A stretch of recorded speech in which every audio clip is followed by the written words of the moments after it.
This is a story about how a perfectly nice neckline turned into a sort of architectural failure. Brought to you by Short Rows and Unchecked Optimism. And just in case you're wondering, they are German short rows and they did their job just fine. I just didn't do mine. So if you're in for a cozy little learning experience, get comfy and let's dive in.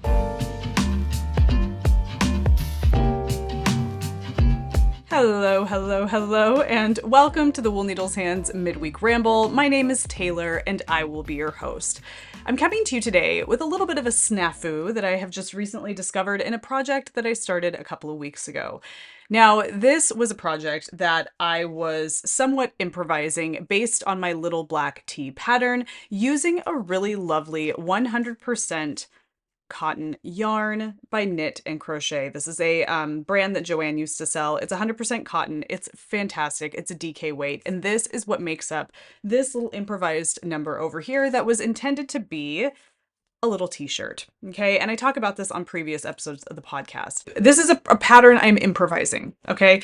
I'm riffing off of my own pattern, which is the little black tee. Well, I started working on it and I felt very good about what I was doing. I had this gorgeous rolled neckline, as you all know that I love. I was working my short rows, some lovely little raglans going on here, and everything was just working out easy and breezy until it wasn't. And I want to talk to you guys about exactly what is going on with my little tee over here. I'm going to show you a little bit of an up close situation, what's happening here, and talk to you a little bit about what I've learned as it relates to short rows and how those short rows influence, impact, or manipulate your fabric, and how the fact that this is 100% cotton is playing into that as well. Now, what's really kind of interesting about this is that this is something I noticed a little ways back when I first started talking about this project that I'm working on here. I noticed it, I mentioned it briefly in one of the episodes, and I kind of just brush it off as something that would eventually, I don't know, block itself out or lay flat with gravity or the weight of the garment. There is a little bit of, I don't know, like a bunching effect happening right here and over here, excuse me. But I think that that's more to do with just the fact that it's not sitting over a body yet. It hasn't been blocked. And what I'm talking about here is right here in the front. I'm going to turn Gladys to the side so that you can kind of see a little bit better what I'm talking about. At least I hope that you can. Now, you must be able to, because if you look here, I want you to look at the back. Okay. So if we look at the back, you can see, and I'm going to adjust the brightness here just so it's a little easier to see what I'm talking about. So you can see that it's nice and flat, and I'm doing this like this so that you can kind of make out any bulges. This is nice and flat here. Everything is nice and smooth. Short rows are running along the back neck of this garment so that it raises this part of the neckline up and drops the front down a little bit to offset the natural shape and the curve of a back, right? That's how short rows work. I have a video where we dive into short rows and all of that. I can link to that down below, but that's what's going on here. My short rows extend, I'm going to kind of turn her just a little bit, from here all the way around to here. Okay, so it's kind of almost going around the neck, almost from the very middle of the neck around. Okay, except it's not. It's like from here and here. I'm looking at my screen to make sure I'm showing this right.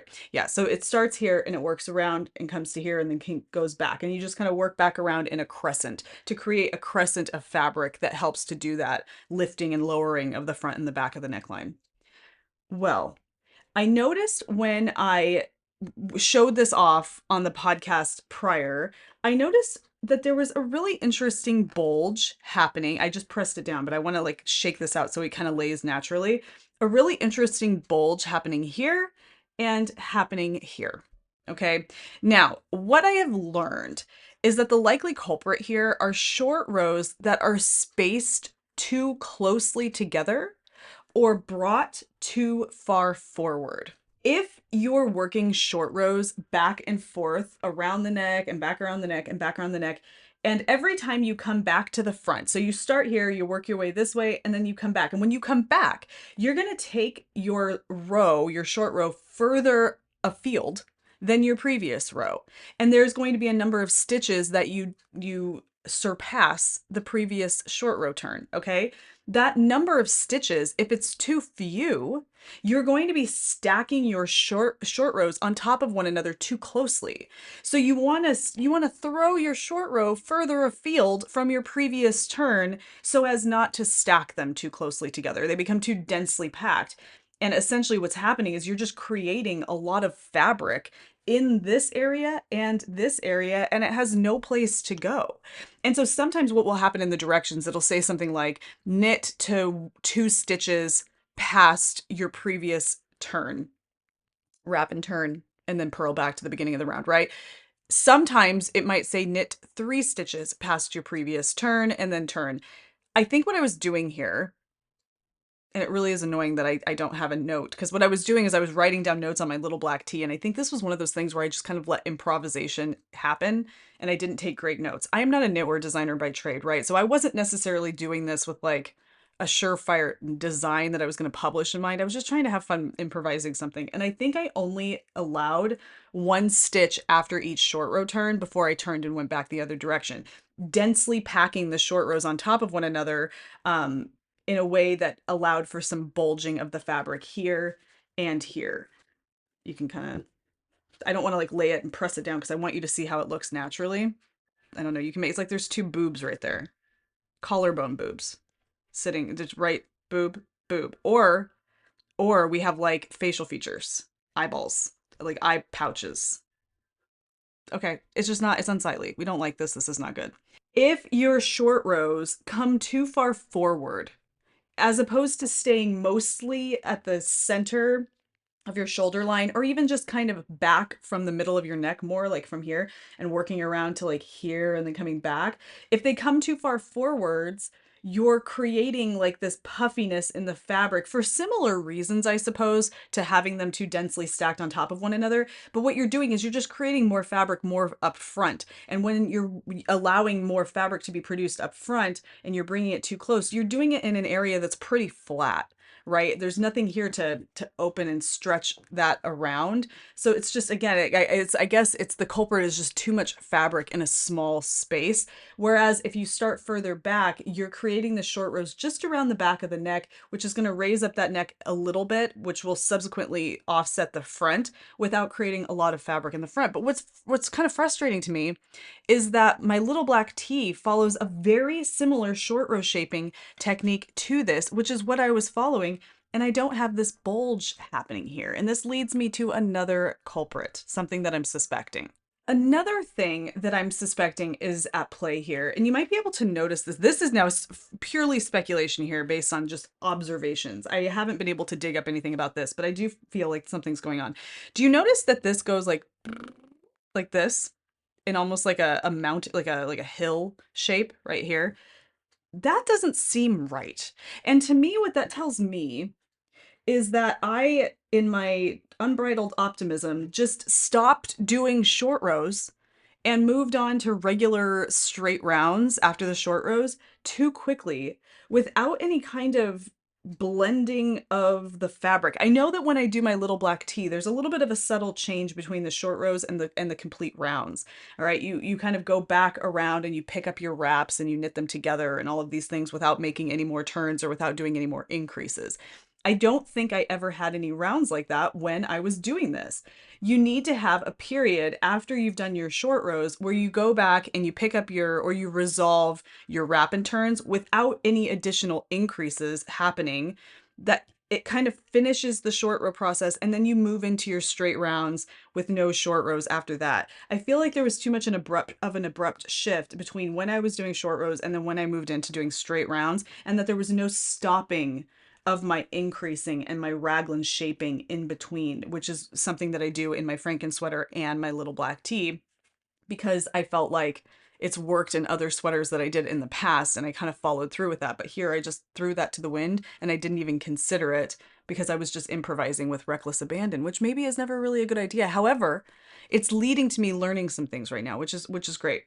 Now, considering how close to my little black tee I really was sticking, despite some of these things that I'm mentioning here, there's something else that I think is also a culprit, and I'm noticing it more here than I did with my little black tee, And that has to do with the fabric characteristics here. My little black tee was knit using a 50, relatively, I think it was like a 55-45 merino to cotton blend. So there's much more untreated, memory retentive yarn in that blend. Now there is cotton, which has no memory retention, right? It's very it's not like it's stretchy, but it doesn't hold its shape, right? It doesn't have any memory. However, there was enough merino in that yarn to add some of that memory retention, right? To add some of that resiliency. This is 100% cotton. There's no resiliency here. In fact, I've noticed that as I've been putting this on Gladys, even my double rolled neckline here, that's really pretty stretchy, you know, considering, is starting to lose some of that resiliency. And when I put it on my body, as opposed to it being kind of nice and not necessarily snug, but nice and high and tight on my neck, it's starting to open up a little bit, which aesthetically is fine, but it isn't what I was going for. And maybe I should have known better. I'm pretty familiar with how fibers, you know, work in yarns and their characteristics, but I just was really confident that this was going to hold its shape. So I'm noticing that as well. But I also think because this is a yarn that has no resiliency, it's not going to snap back to shape. It doesn't have any memory like wool does or something like that. These pouches of excess fabric are going to be that much more pronounced and that much more noticeable because there's nothing here to like keep it from doing that. It's going to do it. You're not going to be able to, like, I can flatten it out here, but what's interesting, it's like when you plug a leak in one place and then another one spurts up in another area. I can flatten this, flatten this, and all of that excess fabric just starts to bulge more over here because it has to go somewhere, and that's where it's going to go. Now one suggestion could be, well, block it right now while it's on the needles. And yes, I absolutely could do that. But sometimes you just know by looking at something and manipulating the fabric, kind of like I'm doing right now, that no amount of blocking is going to eliminate the problem. There are certain things that you can block them to disguise them and it's just fine and you can move on with your life. Like, I mean, there's various different things like that. This, however, I mean, look, what I'm doing right here is simulating what blocking would be doing to this part of the fabric. But then what do you think blocking is going to do to this? Like nothing. Okay. Or I can come over here and try to block it. Like I can simulate that whole process right here against Gladys's fabric. And it kind of does. It simulates blocking, but I don't escape this bulge happening right here in particular. It's not going anywhere. Okay. It's not going to block out. So I'm definitely not going to treat this like that. This is just one of those things where I have to chalk it up to a learned lived experience or a learning lived experience and just go from here. You know, you're going to have to redo it. In my opinion, that's what the right solution is to this, is to go back and redo this somehow, because I don't think blocking is going to fix it. So moving forward, this is what I have learned. And in your case, if you're improvising something and you're adding some short rows, this is what I would suggest to you to avoid this particular kind of snafu. First, space out your short rows a little more. So that means that when you come back around and you're about to surpass your previous turn, you want to space that out. I don't know, it's typically recommended for my own research here, every 2 to 4 stitches. So take it out 2 to 4 stitches beyond your turn before turning and working back again. It's going to provide a little bit of space. You're not going to stack them so densely. The next thing I'm realizing here is that unless, of course, you're working a neckline that requires much more front-loaded short rows, keep your short rows to the back of the neck or shoulder area and around the back. Try not to bring them too far into the front. Now, my little black tee has them come pretty close into the front, and so does my Franken sweater, and I haven't had issues there. But maybe the combination of the interval, how much I was spacing them out, and the fabric characteristics, I should have considered that and perhaps not brought them out so far forward to mitigate possibly some of the issues, but I didn't know that until now. Okay, so it is something to consider. Another thing here is the method of short rows that you're using. I used German short rows for most of these, but not for all of them. German short rows are some of the flattest, most sleek short rows that you can do. It's the method that you used when you do your wrap and turn that just keeps everything nice and clean, or even like a shadow wrap construction, something like that. If you're just doing traditional short rows with a wrap and turn, you're going to have more notice, like these ones right up here. You can see the ridge a little bit more here than maybe you can right here, but these are traditional short rows with a basic wrap and turn. They're just more noticeable. Some people like that. Sometimes I like that. It creates a really cool looking seam.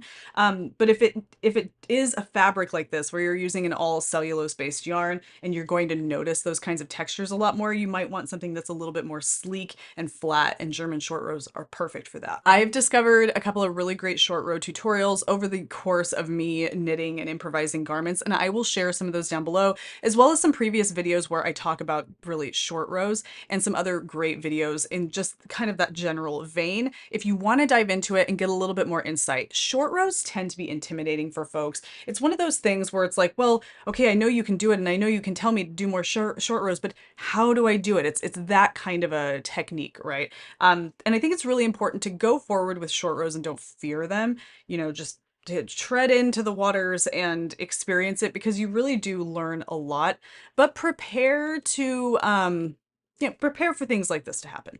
I don't know. I feel like this is the best way to learn, is experimentation, right? And don't get too attached to something if you're improvising, because you're improvising and things tend to go wrong. So it's something to always keep in the back of your mind that, hey, this might go south because I'm completely flying by the seat of my pants.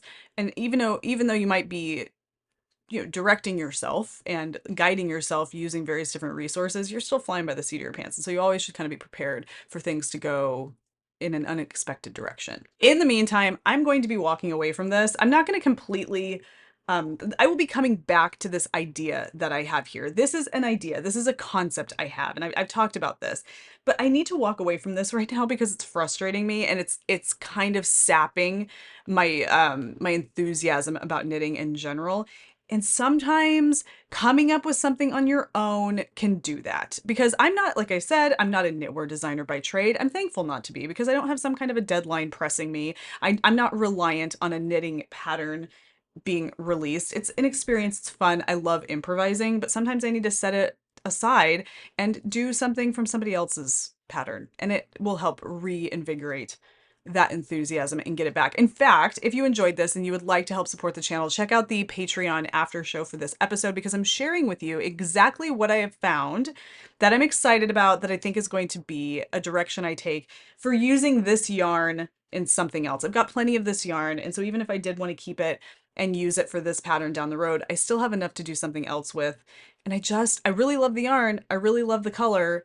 I just don't think it's going to be well suited for this particular project. So head over to the after show after this episode and see what we're going to be doing. And then I will share more of that on the next project update right here on the YouTube channel come Sunday. Thank you guys for hanging out with me for today's ramble. I hope that this provided a little bit of insight, and I hope, if anything, it lets you know that it's never a case of you should have known better because you've been knitting for a period of time. We are always learning and developing and coming up with new ways of doing things and diving into things that we feel like should be common knowledge for us, but they're new experiences. And that is what is so beautiful about craft. So just know, use me as an example. We don't have to know everything. And it's actually often more fun if we don't. It gives us more reasons to explore. And I think that that's a beautiful thing. I look forward to sharing more about future projects with you guys soon. But in the meantime, happy knitting, happy making, happy whatever it is that you're doing. Take care, be well, and I will see you soon. Bye.